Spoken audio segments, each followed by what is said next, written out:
No Dia Mundial do Diabetes, o Viver Bem faz um alerta. É preciso fazer um diagnóstico do problema e controlar as taxas de glicose. A doença é silenciosa e pode comprometer a saúde de vários órgãos. Diabetes é uma doença metabólica caracterizada por um aumento anormal da glicose ou açúcar no sangue. A doença se apresenta em dois tipos. No primeiro, ela se manifesta precocemente em pessoas bem jovens. Já no tipo 2, ela costuma aparecer a partir dos 40 anos. O tipo 1 é aquele mais relacionado com criança, adolescente e adulto jovem. E é um diabetes que a gente chama insulino dependente, quer dizer, ele precisa usar insulina já no início do diagnóstico, no início da doença. Já o diabetes tipo 2, não. O diabetes tipo 2 é mais o adulto depois dos 40, 50 anos e está relacionado mais com obesidade, com sedentarismo e com história familiar. O grande problema é no diabetes tipo 2, porque no diabetes tipo 2 a sintomatologia é muito inespecífica e muitas vezes até não existe sintomatologia, porque a doença começa lentamente.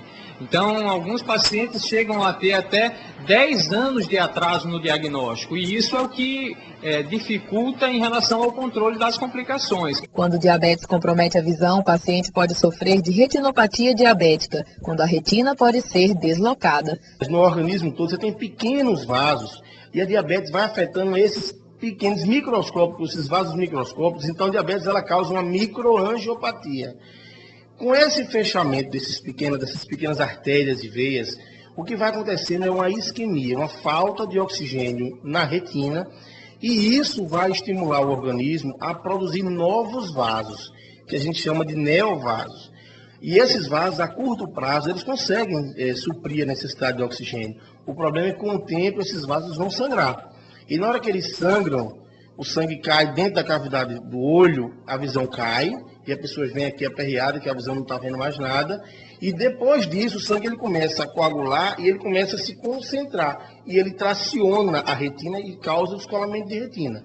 Então essa é a complicação final mais temida. O paciente diabético pode desenvolver ainda uma doença conhecida como vasculopatia diabética. O problema é decorrente da dificuldade no fluxo arterial dos membros inferiores. A vasculopatia diabética é um estágio da manifestação do diabetes sobre a circulação arterial. O diabetes, ao longo dos anos, vai tendo uma propensão a ir obstruindo e destruindo a circulação de pequeno e médio calibre, predominantemente localizada abaixo dos joelhos, ou seja, nas artérias de perna de pé, nas artérias oculares da retina, nas artérias renais e onde houverem artérias de pequeno calibre no corpo humano.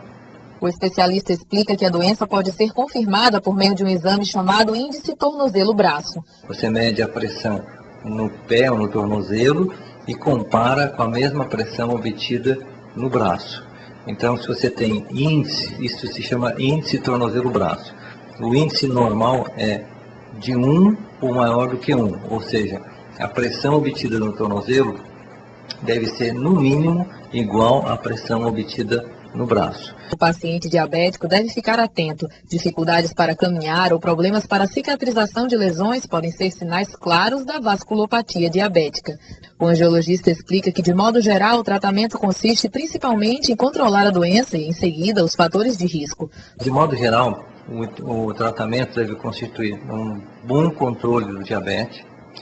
Tem alguns diabéticos que têm muito preconceito de usar insulina, se for preciso que se use insulina, então um controle adequado do diabético é fundamental. Enfim, mudanças de hábitos, tanto alimentares quanto hábitos pessoais. O estágio final da vasculopatia é uma doença conhecida como pé diabético, uma patologia grave e dolorosa. O pé diabético costuma ser o estágio final da vasculopatia. E, na verdade, ele é uma mistura de vasculopatia com a neuropatia. Então, o paciente tem a neuropatia e, consequentemente, tem uma diminuição da sensibilidade dolorosa e tátil no pé. O paciente tem algumas atrofias musculares e tem deformidade na maneira que o pé pisa no chão. O paciente ainda tem uma diminuição da circulação arterial. Então, isso tudo forma uma situação muito propícia para que infecções que em pessoas não diabéticas fossem tratadas de uma maneira muito simples ou ou até tivesse uma autolimitação, ou seja, uma autocura, no diabetes muitas vezes isso toma proporções muito graves.